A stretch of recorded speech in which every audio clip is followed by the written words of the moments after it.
Hey Vampies, I'm Aubrey, And I'm Peyton.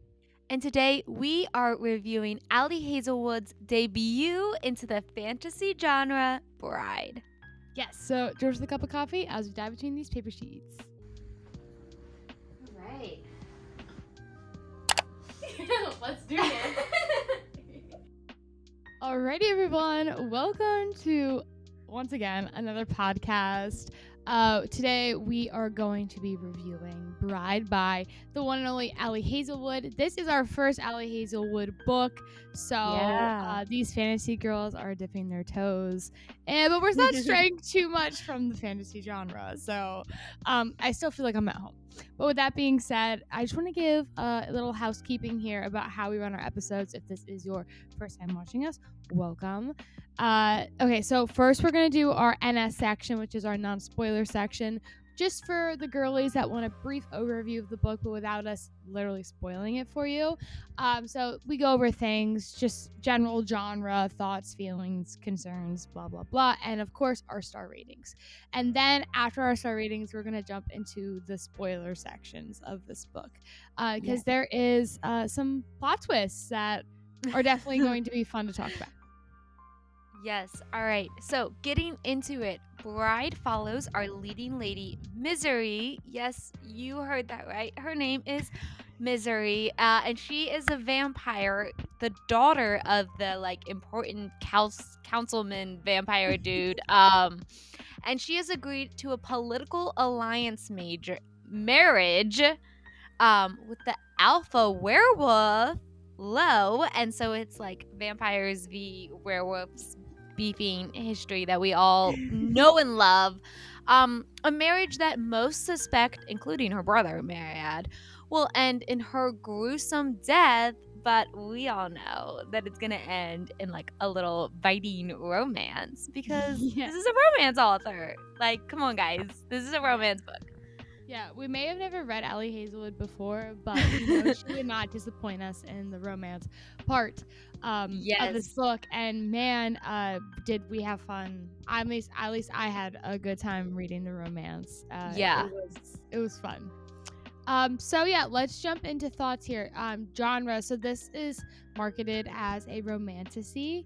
Well, so that's what I thought. Yes, it's marketed.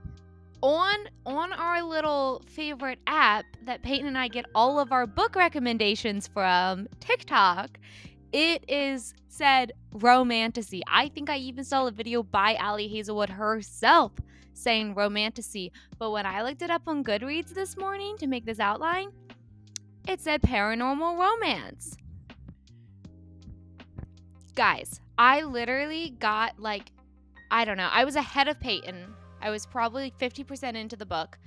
And I told her, I was like, the only thing I'm struggling with is I went into it expecting a romantasy and I'm getting paranormal romance. Like, I was like, I have to reframe my mindset because with a romantasy book, I'm expecting 50% of the plot to be fantasy. I'm expecting, world ending shit. And I was like, and this is just a romance book with paranormal fantasy elements. Goodreads has it correct, and so I apologize for that. But it was marketed to me as romantasy. Yeah, I think when people hear paranormal, they think of ghosts. That's true. So I think that maybe they had to skew it a bit, and I think that if you are a romance reader who wants to dabble in romantasy, maybe this is your best crossover. I was totally.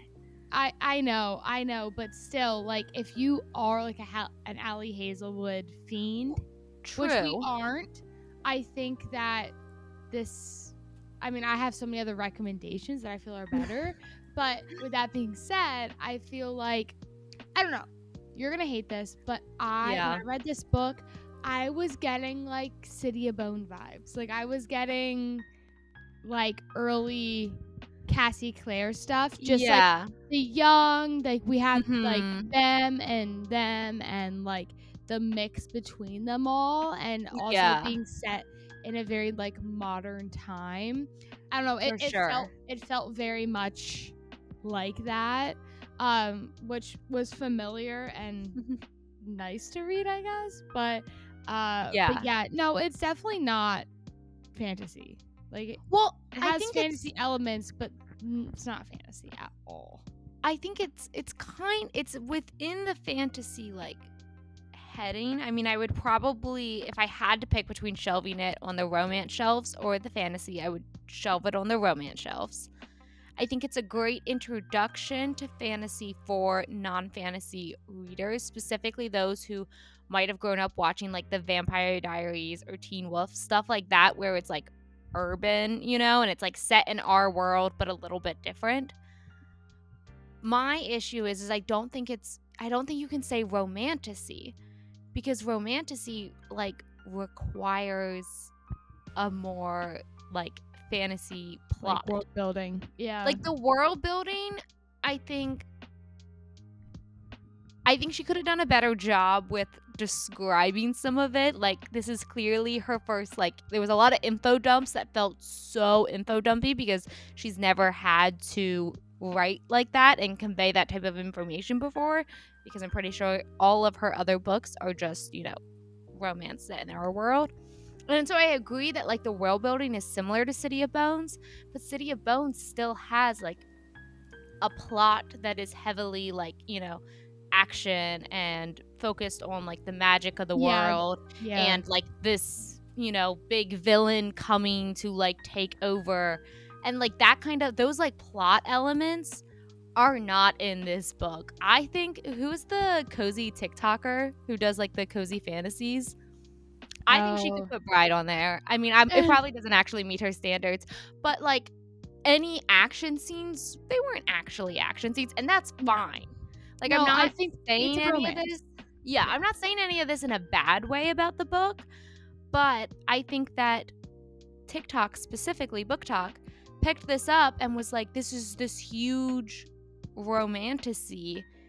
And so I was expecting something different. But if you just think of it like, oh, hey, Allie Hazelwood, a romance author, has stepped into fantasy, I think it's a good book. I think what helped us a lot, Yeah. because I'm just speaking for myself, because Aubrey and I try not to talk about books before we podcast them for good, is that I knew what Allie Hazelwood wrote. Like I know her type, so stepping into this, I did not expect this epic fantasy story. So to the fact that if she would get into the world building, I'd be like, get back to the romance, because it's like that's what you're good at. Keep writing that. I agree. So like even when she would info dump, I'd be like, okay, I don't care. I understand. I know what a werewolf is. I know what a vampire is. I know what humans are. I understand. Yeah, I was a little confused with the like political element of it all. I feel like we just kind of like scooted on by like a lot of it. But with that being said, like I genuinely just like didn't care. Just romance. Like I went into this for the romance, and she delivered. Yeah. So like I can't say I'm not happy with it. Yeah. No, I agree.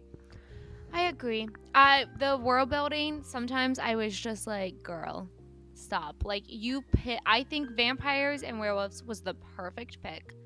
Yep. I think she tried to world build more than she needed to for someone who didn't know what they were doing in world building. Yep. And didn't make anything complex enough to need those info dumps. I was like, I get it. Like, we know what's going on here. Yeah, exactly. It was fun. And yeah, let's talk about our characters a bit. Yeah. So we have Misery. Guys, that's a horrible name. She shouldn't have done that. So she gave a world building detail for why the girl's name is Misery, and it's because the Vampire Council names them, and she like killed her mom being born or something like that, I think. Is that even true? I don't know. That might not be true. I don't think that's true. Spewing facts. I'm trying to add more to it. They named her Misery. And it's just I understand Allie's take on that is to make it so wild that like we don't forget her name, and it just doesn't fade into the background like, I don't know, like Kara or something like that. Yeah. But I feel in my heart that she should have picked a name that was easily like condensed Yeah. condensable, if that's even a fucking word. Something that can be condensed down to, like, I don't know, they called her Misery, but the whole book he'd call her like Ms. or like, I hate Yeah. that. But like Like something Maleficent. along, yes. And then you just call her Mal the whole time. Yes. Like Yeah, something like I that. agree. Like, and she introduces herself as like Mal, but she's like, well, actually, my Yeah. full name is Maleficent, but just call me Mal. So like Yeah. that would be cute, but like picking like a big and I also understand with the vampires, like Misery. Like when I think of a vampire, I'm like, oh yeah, that makes sense. But listen, it it just also didn't could have fit. worked better if her fucking brother's name wasn't Owen. Yeah. Like, no other vampire had a weird ass name. Like, if the brother's name is Like torture or Sunshine something. or Blood or Dagger or something like that, and like the vampires just suck at naming and gave her a particularly bad one because she brought about misery or whatever, like, that's one thing. But Yeah. the fact that she has a fucked up name and everyone else has the blandest names ever. They are bland. Yeah, they could have made them a little more impressive. Like, I understand they want her to stand out amongst all the vampires, and like I get it, but like every time you would read it, you're like, ugh, like it gave you a little bit of an ick, but like it's whatever. It's fine. With that being said, Lo is like a Yes. perfect werewolf name. Yes. It like fit his character really well. It was different. It was Yeah. unique. And so every time I saw that, I was like, ooh, like I kind of like that. So yeah, the characters. I don't want to get too spoiled. Like I don't want to get too many spoilers, but No.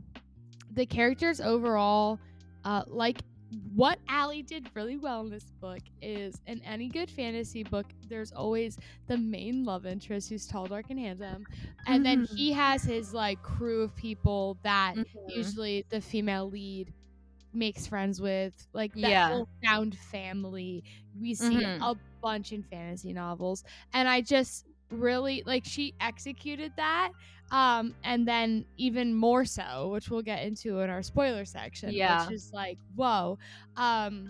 There's found family into the fact that Lo has a little sister that we fall in love with. So And cute.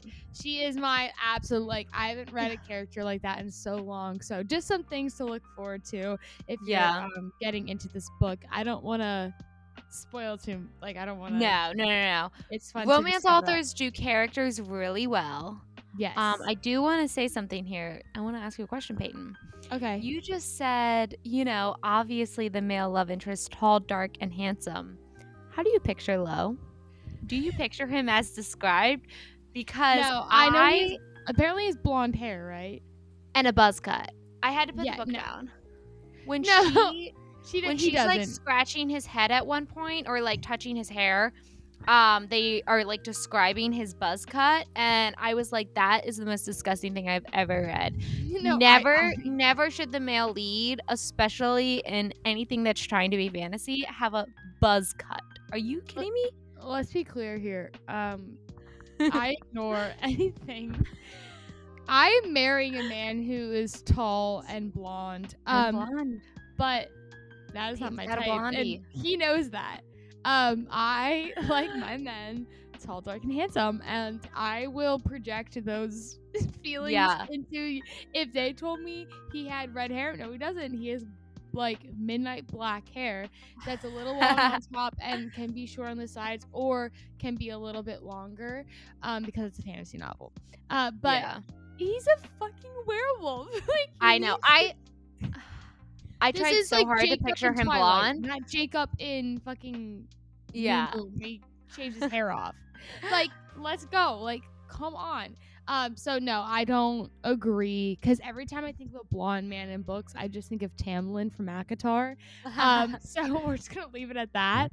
But no, hey, people go feral for Tamlin. They like the way he looks. Not I. So okay. No. Moving forward, the last thing before our star rating and jumping into the spoiler section. Learned a new thing reading this book. This is an experience for Peyton and I. And if you have heard about this book or have already read this book, you know that there's something additional that we are going to talk about later, in the spoiler section. Peyton, what the fuck is the omegaverse? because we are now in it. We have now read a book in the omegaverse. So the omegaverse is still really confusing to me. Aubrey and I Yes. had to look it up a little bit.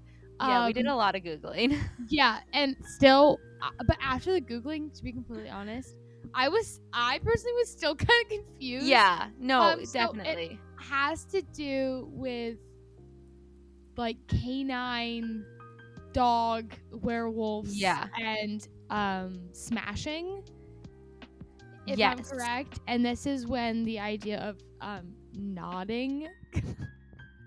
Which we will talk about later. Yes. But the omegaverse, I'm sure Aubrey's gonna pull up it in a direct Okay. definition. But Yes. y'all, I was not prepared for this. So I think we haven't really. Fantasy books will sometimes touch on this, but it's not like this because it has to be a part of like erotica shit. And this book isn't even that spicy, but it is like more closer to that. So, omegaverse is a subgenre of speculative erotic fiction, which that has its premise in a dominance hierarchy existing in humans, which are divided into dominant alpha, neutral betas, and submissive omegas. So I guess it's just because he's like, The alpha and the whole book, they're yeah, like, that's my second, that's my second. And so, yeah, like, and then during the it gets book, into the like, sex scent, culture a bit. yeah, like, you could think in, like, dogs, like, scent is so important. And so Mm-hmm. that, like, really shows up where you kind of, like, mark your territory. And that is very prevalent in this book. So Yeah. if you're into that, here you go. I'm not really into that, but it was interesting to read nonetheless. It was there. It does feel reminiscent of if you've read Sarah J. Maas stuff, The Mating Bond. It's just a little bit more like abrasive. Yeah, it's more Yeah. in your face. Let's just say that. But yeah, nonetheless, Moving forward. we've successfully conquered Successfully. the megaverse. Okay, star ratings. Okay. I can go first. Guys, I want to say that I enjoyed this book. However, I did not enjoy the beginning of this book. I could not get into it for the no, I think it was good. It just felt so like Wattpad, someone experiencing writing fantasy for the first time type thing with a lot of the beginnings. I highlighted a section where it's like, I'll get a Slurpee for me and blood for you. And I was just like, oh, come on. Like, there were just, it took me a minute, especially because the romance, I feel like you have to get up to like 40% for her to start like regularly interacting with Lo. Yeah, And for that, I think it was at by the 35% mark, I talked to myself and I was like, Aubrey, you cannot rank this book higher than 4 stars is too high. It has to sit below 4 stars, no matter how good the ending is. So it is a 3.5 because I did once the romance started romancing. I really enjoyed this book. I read it so quickly. I loved it. I think it's cute. I think it's a great paranormal romance. However, the beginning was not where I wanted it, not what I was expecting. I went in expecting romantasy. I was not getting that. So you will see it as 4 stars on Goodreads. I rounded up. I cheated myself a little bit. I rounded up on Goodreads, but it is a 3.5 from me. Love it. Yeah, so I've never read an Allie Hazelwood book before. This is my first one. Yeah. But I kind of had an idea of what I was going into. And as much as I've seen Bride push to me on TikTok, but I haven't actually listened to what people have said. So I didn't really know what to expect, but I feel like I'm always like, okay, I'll read that book. Like I'm like a dumb blonde, like a golden retriever going into everything. I'm like, I'll read the book, okay. And so I kind of jumped into this like not knowing anything. Yeah. And so this is like a solid 4 for me. I'm everything what Aubrey is saying, I agree with. When I think back to all the books I've read, even in the past year, when I think of this book, I'm just like, oh, like I had fun reading that. Yeah. And so Yeah. a lot of times, even my tried and true authors that I love and adore, I'm looking at you, Sarah J. Maas, like, I'm sorry, by the time I was done with this book, I was like, oh, like, I'm happy, versus like Garden City 3, I'm like, oh, like I'm just not, I'm excited for the next whatever's gonna happen, but like I'm not feeling like put together a whole reader Yeah. again. And so something about like a standalone romantasy, which we now know as paranormal romance, I like dug it. Like I thought this was really Yeah. cool. So yeah, like it's 4 stars on Goodreads, and I'll hold true to that, like a solid 4 for me.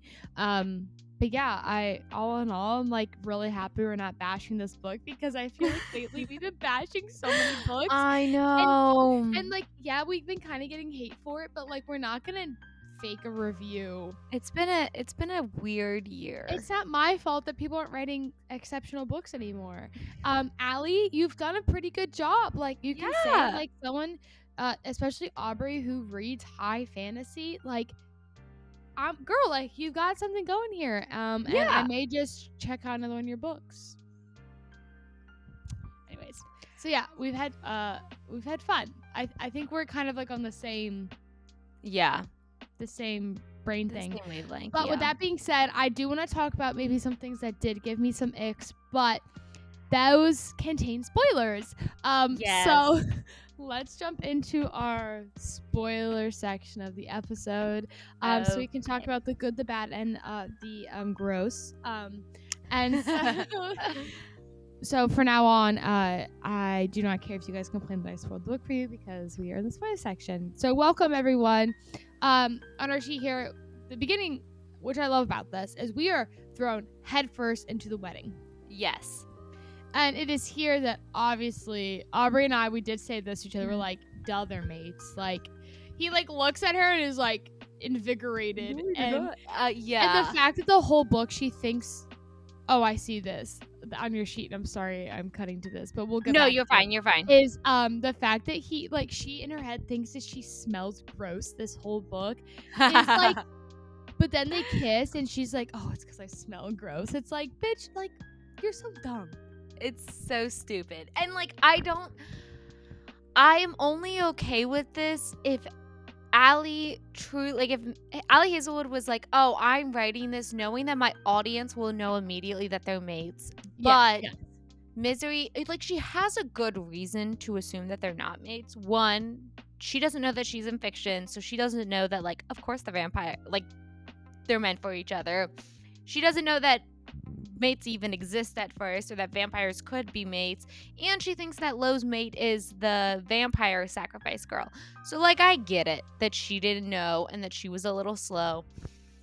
But he literally was like, later, he was like, no, I love the way you smell. And she still wasn't getting it. She was not getting it.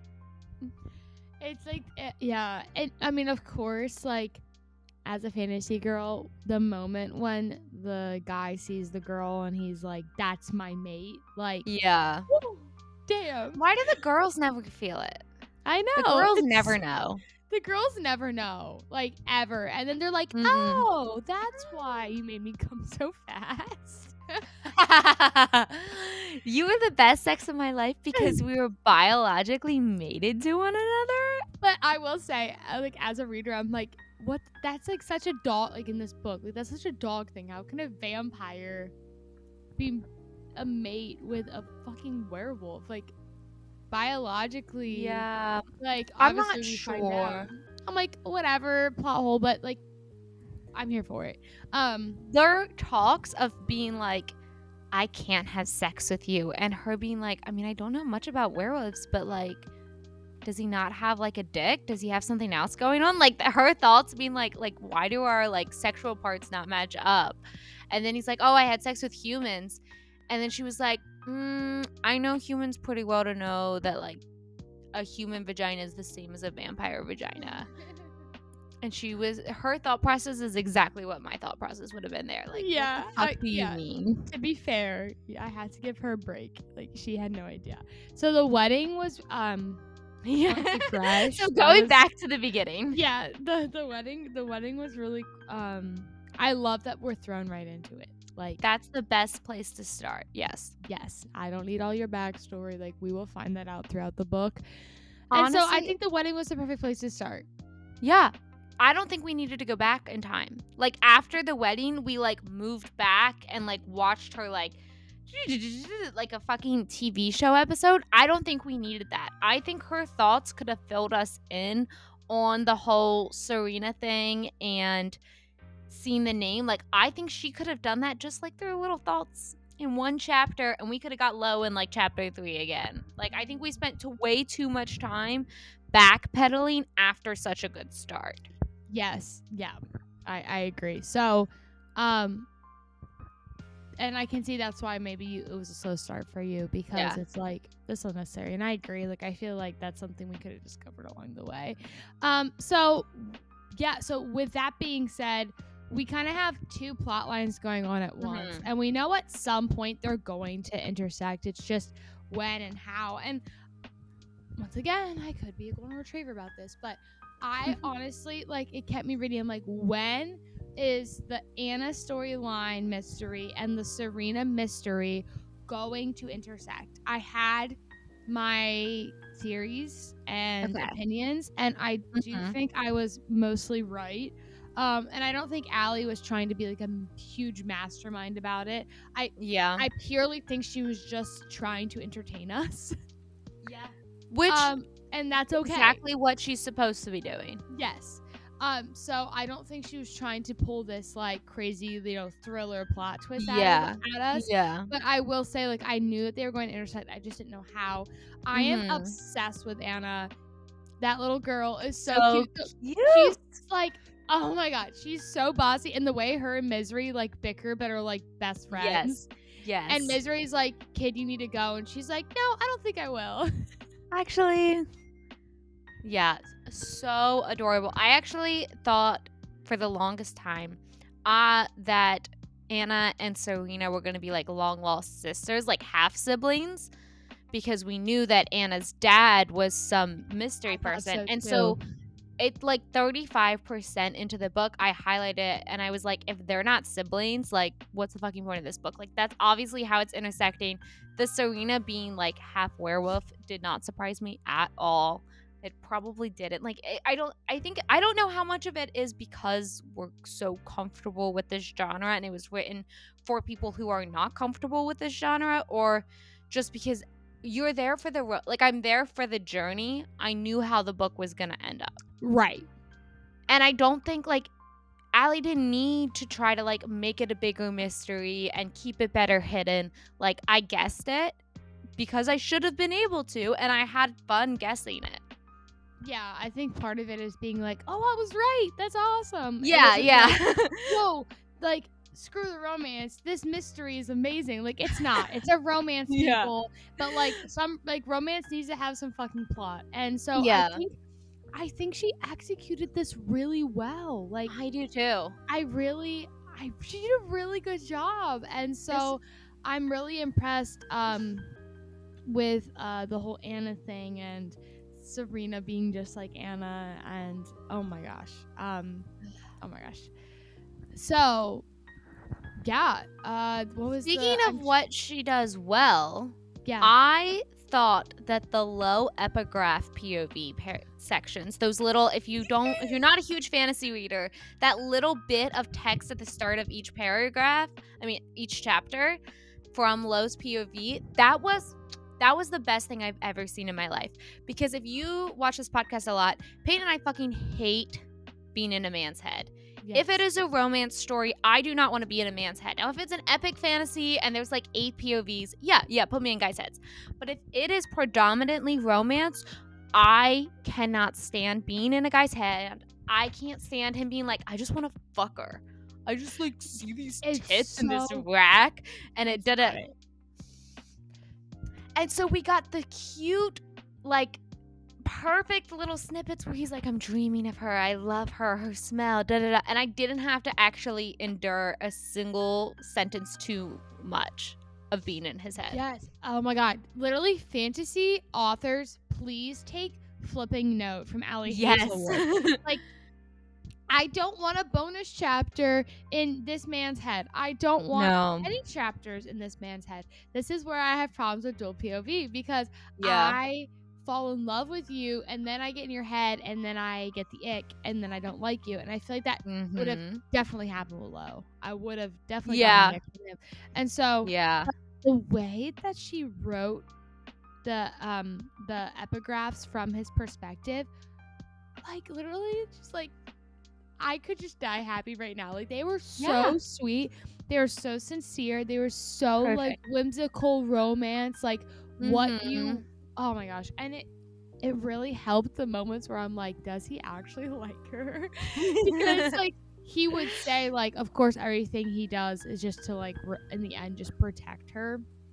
And kind of Yeah. keep her from having to like he talks a lot about the Mhm. mating bond, about how like Yeah. he's talking about her to her face, but she doesn't know he's talking about her because he thinks Mhm. he's talking about the werewolf bitch That was in hot. Vampire That Land. was hot. Yeah, it was so hot. Him being like, "I would do anything she gives me is enough." To her, but she doesn't know it. That was good. That was good. It's so good. Yeah, the oh, and then cuz since I don't see it down here, the Yeah. scene when they are in her apartment and they have sex Oh, do they have and sex right then? Yeah. I don't know. No. Yeah. Yeah. Yeah. Yeah. No, they have sex in her apartment, right? Well, they don't have all the they can't have penetration sex because that doesn't happen until after the mating shit has been revealed. And in her apartment is where they break up. No, so But they yeah, do. I that's think they what. have have shower full around. Oh, okay. They have So, but anyway, shower oral in her sex or in something. her apartment when he was like, "I'm playing you," like blah blah blah blah blah. I was like, "Stop it! No, you're not. No, you're not." My heart was breaking with hers, and I was like, "I Yes. know." Like I'm so gullible. I'm like, I know he's lying. I know he's just protecting her, but like, is he actually? And I was like so scared. And but the epigraphs helped me be like, Yeah. no, he's just Yeah. protecting her. And then she ends up getting fucking kidnapped anyways. But yeah, so that when I he think was like, "Hey, I don't like you. I don't know what kind of idea you're getting in your head." I was like, "Bitch, just tell her. She yeah, loves that was you." messed up. That was messed up because his whole thought process is he's like, I don't want to force her to be in a relationship with me and have this life like she's never had freedom. If she thinks she's tied to me and like has to do this relationship, she doesn't want it, whatever. She said, I'm so into you. Are we mates? She was smiling. She's like, I guessed it. I'm your Yes, she did. mate. And And then he's like, he's "No." like, no. And like I would have died with embarrassment. I actually never would have spoken to him again. I got kidnapped, and then when I got freed, I wouldn't have looked his way. I would be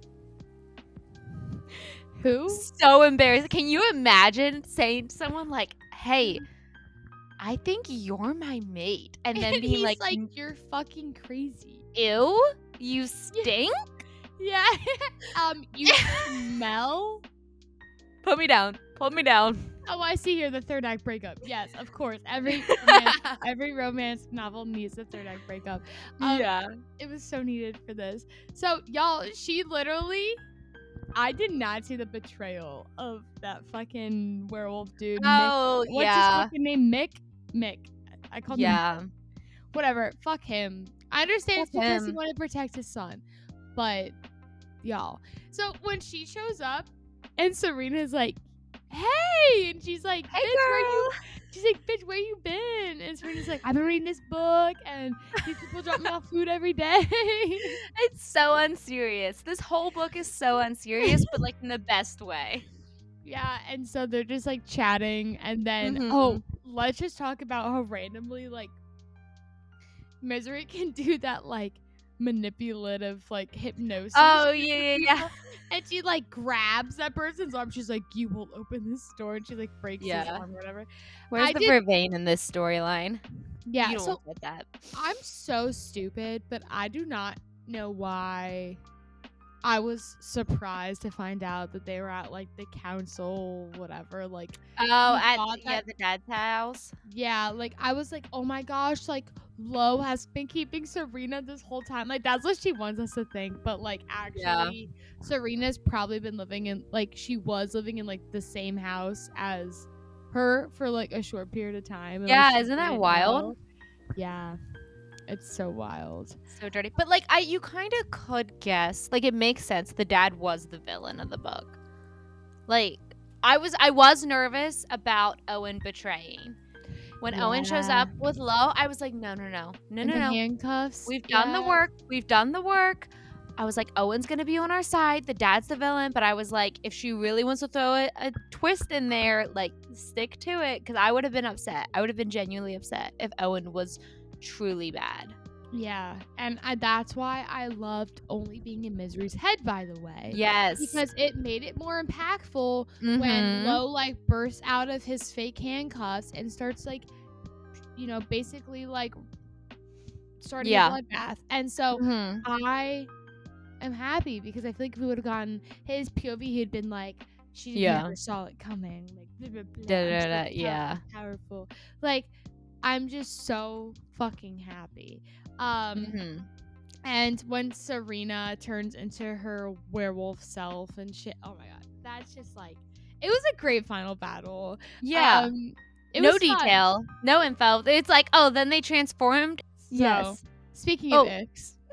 Yeah, speaking of Ix and speaking of Owen, I was not okay. I actually was not okay with the fact that she answers a FaceTime call naked with Lo in a closet. Like I just think you could have threw on a t-shirt. And I know that they're like, oh, vampires are like more sex positive, but that's your brother. Like Or that's call him actually back. your brother that you're answering a FaceTime call but naked on. Or call him back. Oh, also when they would bust into their like tongues, like their like language randomly. Yeah. Like, yeah. I'm like, guys, like, they know you're talking shit about them. Like, Yeah. I was at the store the other day, and so I have a German minor, which does not get me far in the United States, where No. Aubrey and I live. And these people started talking, I don't know what type of, Spanish. Yeah, I don't yeah. know. And so I'm like, stop it! Like, stop! Like, Me at the nail salon. yeah, I'm like, they're talking shit. Oh And my so gosh. I'm like, you know what? Good for you. Honestly, like, pop off. All right, guys, we cannot finish this episode before we talk about the number one thing talked about with this book, and that is, of course, nodding. Now, our girl Peyton here has some expertise, knowledge. Yes, I actually kind of do. So I used to work in the dog industry. So this was really weird. So when Aubrey and I were looking up what the omegaverse is, obviously nodding came up. And Yes. I'm scarred by that because that's why the only thing I think of when I think of the omegaverse is nodding. Because honestly, I think that's what they want us to Yeah. Mm-hmm. remember. So with that being said, nodding is Yeah. a real thing. Like in real life, it's not a fantasy thing, and it happens in dogs. So the way a dog's appendages work is that Yes. once it Get is into it. inside another dog, you can't pull a dog out. Like it has like a this microphone. Like it is in Has there. a biological lock. It has, yes, it's a biological lock that, when a dog is ready to go until it calms itself down and it can, unlock, it is going to stay locked. And so in the dog industry, when I worked with dogs, it was like, if there is an intact male and female, don't even let them mount because Yeah. once they they're get in, they're in. And they gotta ride it out. Gotta write it out, and you may have some puppies. So that was like a huge concern. Yeah. That we would, have to monitor and look out for. So nodding is real, and so now it's in my fantasy books. Yeah. I'm haunted by it again because it freaks me out at work. So I don't work with dogs anymore, but I was like having like the PTSD from like, don't let the dog hump the other dog. So now I'm imagining that in my book.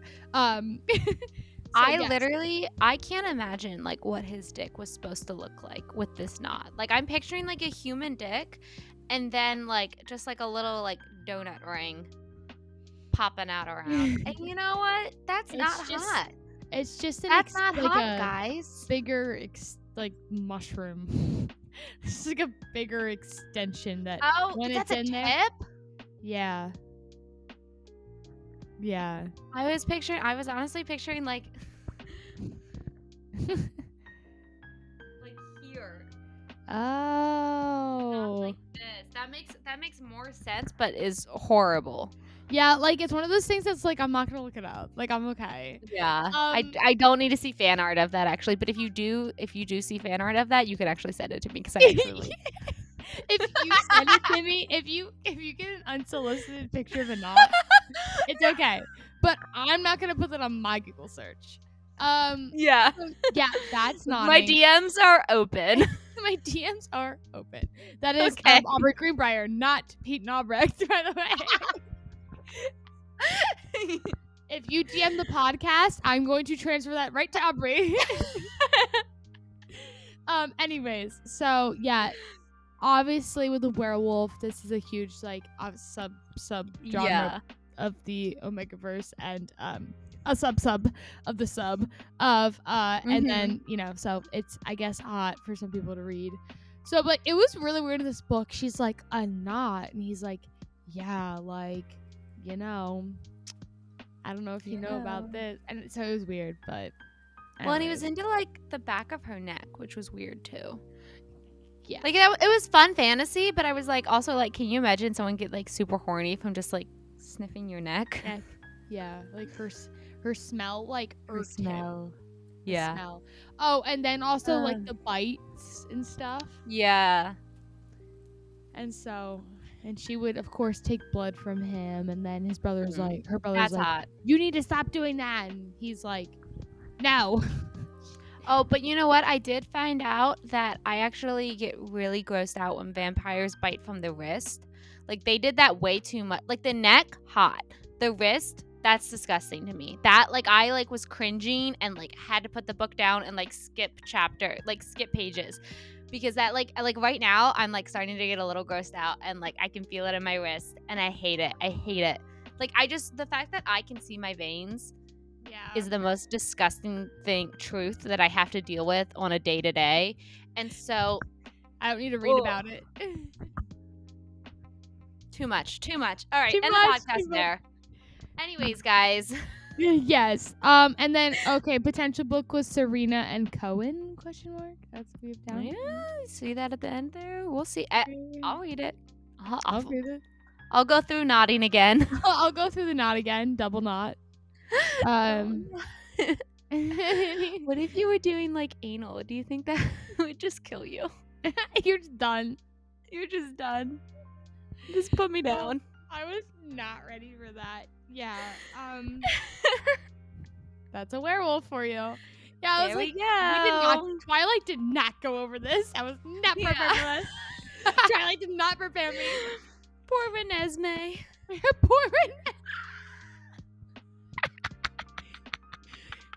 Poor Nessie. You call her my daughter after the Loch Ness monster. If you guys have more Omegaverse Rex for us, please let me know. If you have nodding fanfic art to send me. Y'all, Omegaverse is not what we should be calling this. This is so cringe. Oh my god. Oh my god. Take me in. The Omega. It sounds like an anime, actually. I was actually... Wait, if I do this, do I start echoing? Echo. Yeah. The Omegaverse. Take our mic. All right, we're done here. Guys, send us a Rex. We had fun reading this book. I'm happy we decided to read this book. Yes. Want to know what you all want to see next. The TBR is always growing. So that is all we have time for today. Please like, comment, subscribe, follow us. We're a hardcover podcast everywhere. As long as TikTok is still a thing by the time we post this. So JK. All right, thanks y'all. Thank y'all so much for joining us and happy reading.